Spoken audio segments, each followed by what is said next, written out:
ಮೂಲತಃ ಒಬ್ಬ ಅಧ್ಯಾಪಕ.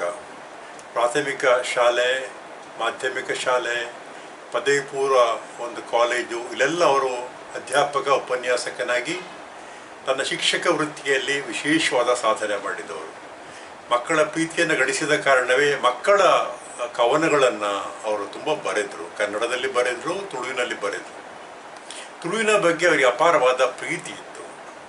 ಆದ್ದರಿಂದ ಏನಾಗಿದೆ ಅಂದರೆ ಅವರು ತುಳುವಿನಲ್ಲಿ ಕವನಗಳನ್ನು, ಒಳ್ಳೆಯ ಭಾವಗೀತಾತ್ಮಕ ಕವನಗಳನ್ನು ಬರೆದರು. ಆಮೇಲೆ ತುಳುವಿನ ಬಗ್ಗೆ ಸಂಶೋಧನೆ ಮಾಡಿದರು. ಉದಾಹರಣೆ, ಉಡುಪಿಯ ತುಳು ನಿಘಂಟು ಯೋಜನೆಯಲ್ಲಿ ಶಬ್ದಗಳನ್ನು ಆಯ್ಕೆ ಮಾಡಿಕೊಡುವ ಕೆಲಸದಲ್ಲಿ ಅವರು ಬಹಳ ಕಾಲ ಅನೇಕ ಶಬ್ದಗಳನ್ನು ಸಂಗ್ರಹ ಮಾಡಿಕೊಟ್ಟರು ಉಡುಪಿಯ ತುಳು ನಿಘಂಟು ಯೋಜನೆಗೆ. ಇನ್ನೊಂದು ನನ್ನ ನೆನಪಿರುವಂಥದ್ದು 1988ರಲ್ಲಿ ಏಪ್ರಿಲ್ ಮೇ ತಿಂಗಳಲ್ಲಿ ಉಡುಪಿ ಧರ್ಮಸ್ಥಳದಲ್ಲಿ ಪ್ರೊಫೆಸರ್ ಲೌರಿ ಹೊಂಕು ಅನ್ನುವ ಫಿನ್ಲೆಂಡಿನ ಜಾನಪದ ವಿದ್ವಾಂಸರು ನಡೆಸಿದ ಈ ಜಾನಪದ ತರಬೇತಿ ಮತ್ತು ಈ ಕ್ಷೇತ್ರ ಕಾರ್ಯದ ಒಂದು ಶಿಬಿರದಲ್ಲಿ 3 ತಂಡ ಇತ್ತು.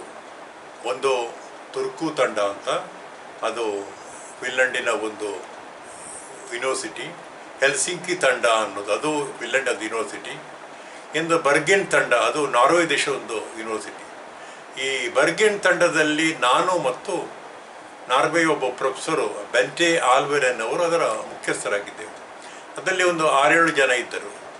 ಅದರಲ್ಲಿ ಈ ತಂತ್ರಜ್ಞರು ಅನೇಕರಿದ್ದರು, ಸಂಶೋಧಕರಿದ್ದರು. ಅವರಲ್ಲಿ ಡಾಕ್ಟರ್ ಪಾಲ್ತಾಡಿ ರಾಮಕೃಷ್ಣಾಚಾರ್ಯ ಒಬ್ಬರಿದ್ದರು.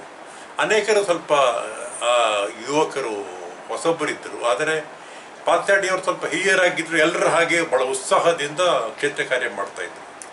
ನನಗೆ ಈಗಲೂ ನೆನಪಿದೆ, ಸುಮಾರು ಒಂದು 8-10 ದಿನಗಳ ಕಾಲ ಬೆಳ್ತಂಗಡಿ ತಾಲೂಕಿನಲ್ಲಿ ಪುದುವೆಟ್ಟಿನಲ್ಲಿ ನಾವು ಮಾಡಿದ ಮೇರರ ಬಗ್ಗೆ ನಡೆಸಿದ ಕ್ಷೇತ್ರ ಕಾರ್ಯ, ಆಮೇಲೆ ಪುರುಷ ಕಟ್ಟುವುದು ವೇಷ, ಆಮೇಲೆ ಬೆಳ್ತಂಗಡಿ ತಾಲೂಕಿನಲ್ಲಿ ಮಲೆಕುಡಿಯರ ಬಗ್ಗೆ ಅಧ್ಯಯನ ಮಾಡಿರುವುದವರ ಬುಟ್ಟಿ ಹೆಣೆಯುವುದು ಮುಂತಾದ ಕಲೆಗಾರಿಕೆಯ ಬಗ್ಗೆ, ಆಮೇಲೆ ಬಳ್ಳಾಳಿನಲ್ಲಿ ಅಲ್ಲಿಯ ಜಾತ್ರೆಯ ಬಗ್ಗೆ.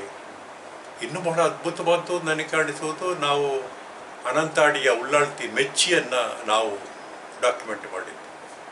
ಅದು ಇಡೀ ರಾತ್ರಿ ಅಲ್ಲಿ ನಮ್ಮ ಡಾಕ್ಯುಮೆಂಟೇಷನ್ ಮಾಡ್ತಾ ಇರುವಾಗ ಸುಮಾರು ಮಧ್ಯರಾತ್ರಿ ದಾಟಿದೆ. ನಾನು, ಬೆಂಟೆ ಆಲ್ವೇರ್ ಮತ್ತು ಪಾಲ್ತಾಡಿ, ಬಹಳ ಮಂದಿಯೆಲ್ಲ ನಿದ್ದೆ ಮಾಡ್ತಾ ಇದ್ದಾಗಲೂ ಪಾಲ್ತಾಡಿಯವರು ಟಿಪ್ಪಣಿ ಮಾಡ್ತಾ ಪ್ರಶ್ನೋತ್ತರ ಕೇಳ್ತಾ ಮಾಡ್ತಾ ಇದು ನೆನಪಿದೆ ನನಗೆ. ಅಂದರೆ ಒಂದು ರೀತಿಯ ಒಂದು ತಾದಾತ್ಮ್ಯ ಇರುವಂಥದ್ದು. ಇನ್ನೊಂದು ಬಹಳ ಮುಖ್ಯವಾದ ಅವರ ಆಪ್ತತೆ ಅನ್ನುವುದು ತುಳು ಸಾಹಿತ್ಯ ಅಕಾಡೆಮಿಯಲ್ಲಿ. ಪುನಾರಚಿತ ತುಳು ಸಾಹಿತ್ಯ ಅಕಾಡೆಮಿ 1995ರ ಡಿಸೆಂಬರದಲ್ಲಿ ಸರ್ಕಾರ ಅದನ್ನು ಘೋಷಣೆ ಮಾಡಿದಾಗ, ನಾನು ಮತ್ತೆ ಅಧ್ಯಕ್ಷನಾದಾಗ ನನಗೆ ಒಬ್ಬ ರಿಜಿಸ್ಟ್ರಾರ್ ಬೇಕಾಗಿತ್ತು. ಆಗ ಇವರು ಶಿಕ್ಷಣ ಇಲಾಖೆಯಲ್ಲಿದ್ದರು, ಪಾಲ್ತಾಡಿ ರಾಮಕೃಷ್ಣಾಚಾರ್ಯರು. ನಾನು ಶಿಕ್ಷಣ ಇಲಾಖೆಗೆ ಸಂಪರ್ಕ ಮಾಡಿ ಅವರು ಬಹಳ ಬಯಸಿದ್ರು ಬರ್ಬೋದು ಅಂತ. ಹಾಗೆ ಸುಮಾರು 1996ರ ಆರಂಭದಲ್ಲಿ ಅವರು ತುಳು ಅಕಾಡೆಮಿಯನ್ನು ರಿಜಿಸ್ಟರ್ ಆಗಿ ಸೇರಿದರು. ನಮಗೆ ಬಹಳ ಸಂತೋಷ ಆಯಿತು. ಯಾಕೆಂದರೆ ಅವರೊಬ್ಬ ಕೇವಲ ಅಧಿಕಾರಿಯಾಗಿ ಇರಲಿಲ್ಲ, ಒಬ್ಬ ಸಾಹಿತಿಯಾಗಿ, ಸಂಶೋಧಕನಾಗಿ ಮತ್ತು ಅಧಿಕಾರಿಯಾಗಿ. ಅದರಿಂದ ಅದು ಅನುಭವ ಏನಂದರೆ, ಒಬ್ಬ ಅಧಿಕಾರಿಯಾದವನು ರಿಜಿಸ್ಟರ್ ಆಗಿರೋದಕ್ಕೂ ಒಬ್ಬ ಸಾಹಿತಿ ಸಂಶೋಧಕ ರಿಜಿಸ್ಟರ್ ಆಗಿರೋದಕ್ಕೂ ವ್ಯತ್ಯಾಸ ಇದೆ. ನಾವು ಏನೇ ನಮ್ಮ ಸಭೆಗಳಲ್ಲಿ ನಾನು ನನ್ನ ಸದಸ್ಯರೊಟ್ಟಿಗೆ ಚರ್ಚಿಸಿ ಏನೇ ನಿರ್ಧಾರ ಮಾಡಿದ್ರು ಅದು ಅರ್ಥ ಆಗ್ತಾಯಿತ್ತು ಅವರಿಗೆ. ತಕ್ಷಣದನ್ನು ಅವರು ಅನುಷ್ಠಾನ ಮಾಡ್ತಾಯಿದ್ರು. ನಮ್ಮ ಅನೇಕ ಕಾರ್ಯಕ್ರಮಗಳು, ಕಮ್ಮಟಗಳಿರ್ಬೋದು, ಸಮ್ಮೇಳನ ಇರ್ಬೋದು, ಹಾಗೇ ನಮ್ಮ ಪ್ರವಾಸಗಳು, ನಮಗೆಲ್ಲ ಪ್ರವಾಸ ಹೋಗ್ತಾ ಇದ್ದೆವು ನಾವು. ಈಗ ಚೆನ್ನೈಯಲ್ಲಿ ತುಳ್ತ ಬಣ್ಣೈಗೆ ಅಂತ ನಾವು ಚೆನ್ನೈಯಲ್ಲಿ ಕಾರ್ಯಕ್ರಮ ಮಾಡಿದೆವು. ತಿರುವನಂತಪುರದಲ್ಲಿ ಅನಂತ ಶಯನ ದೇವಸ್ಥಾನದ ವಠಾರದಲ್ಲಿ ಮಾಡಿದ್ದೆವು. ಮುಂಬೈಯಲ್ಲಿ ಮಾಡಿದೆವು. ಹಾಗೆಲ್ಲ ನಾವು ರೈಲಲ್ಲಿ ಪ್ರಯಾಣ ಮಾಡೋದು ಒಟ್ಟಿಗೆ. ಅಮೃತ ಸೋಮೇಶ್ವರು, ಆಗ ಬಾಲಕೃಷ್ಣ ಶೆಟ್ಟಿ ಪೊಳಲಿ, ಮತ್ತು ಕುಣಿಕಿತ್ತಾಯರು, ವಾಮನಂದ ಅವರು, ಕುತ್ಕಾಡು ವಿಶ್ವನಾಥ ರೈ, ಲೀಲಾವತಿ ಎಲ್ಲ. ಆಗ ಅಮೃತರು ಮತ್ತು ಬಾಲಕೃಷ್ಣ ಶೆಟ್ಟಿ ಪೊಳಲಿ ಮತ್ತು ಈ ಪಾಲ್ತಾಡಿ ಇದ್ದಾರೆ ಅಂದರೆ ಅದೊಂಥರ ಬಹಳ ಸಂತೋಷದ ನಗೆಬುಗ್ಗೆ. ಅವ್ರ ರಸಪ್ರಸಂಗಗಳನ್ನು ಹೇಳ್ತಾ ಇದ್ದದ್ದು, ಅದಕ್ಕೆಲ್ಲ ನಾವೆಲ್ಲ ಸುಮ್ಮನೆ ಕೂತ್ಕೊಂಡು ಅದನ್ನು ಎಂಜಾಯ್ ಮಾಡ್ತಾ ಇದ್ದದ್ದು. ಆದರೆ ಆ 3 ಜನ ಈಗಲೂ ನೆನಪಿತ್ತು ನನಗೆ.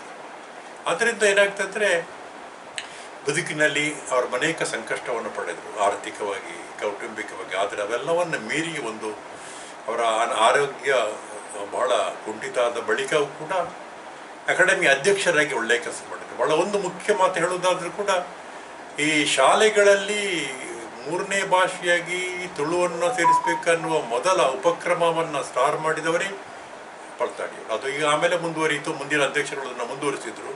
ಇದರಿಂದ ತುಳುವಿಗೆ ಒಂದು ಮಾನ್ಯತೆ ಸಿಕ್ಕಲಿಕ್ಕೆ ಕಾರಣ ಆಯಿತು ಅವರ ಅಧ್ಯಕ್ಷತೆ ಅವಧಿಯಲ್ಲಿ. ಅವರು ಎಂಥ ಅನಾರೋಗ್ಯ ಇದ್ದರೂ ಕೂಡ ಆ ಬಳಿಕ ಅವರ ಬರವಣಿಗೆ, ಅನೇಕ ಬರವಣಿಗೆಗಳನ್ನು ಅವರು ಮಾಡ್ತಾ ಹೋದರು. ಅದು ಸಂಶೋಧನೆ ಇರ್ಬೋದು, ಒಂದು ಪತ್ರಿಕೆಗಳಿಗೆ ಲೇಖನ ಇರ್ಬೋದು. ನಿರಂತರವಾಗಿ ತಮ್ಮ ಜೀವಂತಿಕೆಯನ್ನು ಉಳಿಸಿಕೊಂಡು ಬಂದರು. ಸುಮಾರು 1 ತಿಂಗಳ ಹಿಂದೆ ಏಪ್ರಿಲ್ 8ರಂದು ಅವರ ಮಗ ಹರ್ಷವರ್ಧನ್ ಅವರ ಮನೆ ಮೂಡಬಿದ್ರೆ ಬಳಿ ನಾನು ಅವ್ರನ್ನ ಕಂಡಿದ್ದೆ, ಮಾತಾಡಿದ್ದೆ. ಅವರು ವಾಕರ್ ಹಿಡ್ಕೊಂಡು ಹೊರಗೆ ಬಂದರು. ನಾನೇನೋ ಬಹಳ ಆತಂಕ ಇದೆ. ಆದರೆ ಹತ್ತಿರ ಕೂತ್ಕೊಂಡ ಮೇಲೆ ನಾನು ಹಳೆಯ ನಮ್ಮ 96, 98 ನೆನಪುಗಳನ್ನು ಹೇಳಿದಾಗ ಅದಕ್ಕೆ ಅವರು ಮಾತು ಜೋಡಿಸ್ತಾ ನೆನಪುಗಳನ್ನು ಸೇರಿಸ್ತಾ ಬಂದರು.